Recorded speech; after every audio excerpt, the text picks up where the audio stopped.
In the beginning, there was balance. 4 nations shared the world: the water tribes of the cold south and north, the earth kingdom, the air nomads, and the fire nation.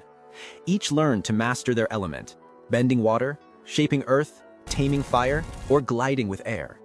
And among them all, one person held mastery of all 4, the Avatar, the bridge between humans and the spirits, a being born to maintain peace and harmony. But the Avatar vanished, and the world fell silent under fire. 100 years pass. The Fire Nation spreads its empire across the seas like a sickness. Their ships cut through the fog of forgotten lands. Their banners burn red against the gray sky.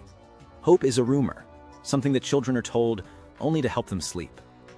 In the icy South Pole, 2 siblings, Katara and Sokka, walk the endless white. They're young, the last of their tribe's warriors and waterbenders. The ice groans beneath their sled, seals bark from the distance, and snow falls in soft flakes that seem to muffle even their thoughts.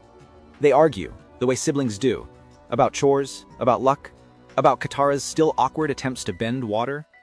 And then, everything changes. A pulse under the ice, a shape glowing blue from below. Katara's instincts pull her closer. Sokka yells for her to stop.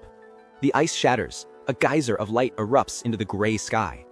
From the sphere of frozen water rises a boy, pale, bald, and marked with glowing arrows that pulse like veins of lightning. His name is Aang. He is the Last Airbender, and though he doesn't know it yet, he's also the Avatar. When Aang opens his eyes, the world feels too loud. He's confused, frightened, childlike, and then heartbreak floods in. His people are gone. The air temples are ruins. The wind carries only echoes. In flashes of memory, we see what he lost. Monks laughing, children gliding, the sky alive with color and freedom, all gone, erased by fire. Katara feels the weight of his loss immediately. Where Sokka sees danger, she sees purpose. The 2 siblings decide to help the boy find his place again, even as the truth dawns. If the Avatar is back, the Fire Nation will come for him. And they do. Prince Zuko, exiled, scarred, and burning with obsession, commands a Fire Nation ship that hunts the Avatar across the frozen seas. He's young, but his eyes are already ancient. His crew fears him. His uncle, Iroh, pities him. Zuko's life has been reduced to a single mission: capture the Avatar, regain his honor, and return home. The boy is a reflection of his nation, wounded and furious. When he finds Aang's trail, the chase begins. The Fire Nation descends on the small southern water tribe. Flames scorch the snow. Families flee. Aang, realizing his identity puts others in danger, surrenders to protect them. He's taken aboard Zuko's ship in chains, wind howling around him like a caged storm. But captivity cannot hold an airbender. In a display that defies reason, Aang bends air like poetry. He glides through fire, leaps through smoke, and escapes with the help of his sky bison Appa, a creature of myth come to life. Katara and Sokka follow on his trail, and the trio begins their journey north, toward the northern water tribe, where Aang can learn waterbending and perhaps remember who he truly is. Their journey becomes a pilgrimage across a broken world. They travel through Earth Kingdom villages enslaved by the Fire Nation, where soldiers patrol like ghosts of oppression. The people bow, not from respect but fear. The sight hardens Aang's heart. He begins to understand the scale of what was lost. He helps where he can, freeing villages, restoring hope, showing the children that the Avatar has returned. Each act of kindness becomes an act of rebellion, whispered from one refugee to another. For the first time in a century, the Fire Nation trembles, not because of armies, but because of hope. But the closer Aang comes to accepting his destiny, the heavier the burden becomes. He struggles with guilt. Guilt for running away 100 years ago. Guilt for failing to protect his people. Guilt for being a child, expected to save the world. The spirit world calls to him through dreams, ancient voices, glowing temples, and visions of the 4 elements swirling in harmony. Meanwhile, Zuko's obsession deepens. His uncle Iroh tries to guide him toward humility, toward wisdom, but the scar on Zuko's face is more than skin. It's the shape of his father's cruelty, a reminder that love was replaced with duty. Every night, the fire burns in him brighter and more painfully, pushing him toward confrontation. As Aang trains with Katara, he begins to master the rhythms of water, the way it flows, heals, and adapts. Their bond grows quiet and tender, like frost thawing in the first sunlight. Sokka, though still brash and sarcastic, becomes their protector, the heart that keeps them human. But peace never lasts long. The Fire Nation tracks them north.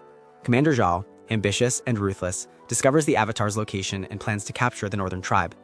His forces march across the tundra, their ships blotting out the horizon like a storm of iron and flame.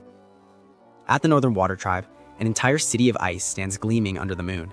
Towers carved from frozen waterfalls, bridges of translucent frost, lanterns glowing like trapped fireflies. For the first time, Aang sees a place where the old ways still breathe. He trains under the Northern Master, learning that waterbending is not just technique, it's philosophy, balance, reflection. But destiny won't wait for mastery. The Fire Nation attacks under the cover of fog. Their ships bombard the walls, soldiers pour onto the ice.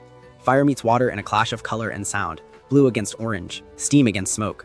The world erupts in chaos.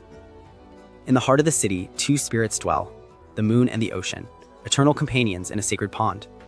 Zhao, blinded by ambition, strikes down the moon spirit, turning the world red. The tides stop. The ocean stills. Every waterbender falls silent, their power ripped away. The balance is broken again. Aang's rage and sorrow spill over. In a trance-like state, he merges with the ocean spirit, his tattoos glowing, his eyes white with power. The sea rises like a living creature. Waves tower higher than mountains. Fire Nation ships are crushed beneath the weight of divine fury. In that moment, Aang is not a boy. He is nature's vengeance, the storm, the flood, the last echo of a world that refuses to die quietly. As the waters recede, Zhao is taken by the ocean itself, consumed by the very power he sought to control. The northern tribe stands victorious, but their losses are immense. The moon returns to the sky, reborn through sacrifice, but the scars remain in the city, in the people, and in Aang's heart. When dawn breaks, the ice fields glimmer in quiet reflection. The Fire Nation has retreated, but its empire still stretches across the world. The battle won is only the first step of a longer war. Aang stands on the city wall, looking at the horizon. The wind brushes his face, whispering memories of the air temples, of laughter long gone. Katara joins him, placing a hand on his shoulder, a silent promise that he's not alone anymore. Far away, in the darkness of a volcanic throne room, Fire Lord Razai listens to the report of failure. He turns toward the shadows and speaks to a figure unseen but all but him, his daughter, Azula, whose calm smile hides the spark of something dangerous. The next hunt begins. In the end, The Last Airbender is about a child learning the weight of expectation.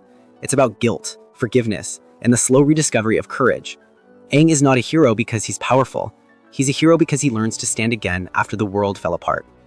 The story closes with the four elements swirling in harmony: water, earth, fire, air. A reminder that peace is not found in victory, but in balance. And though the road ahead is long, one truth remains: the Avatar has returned.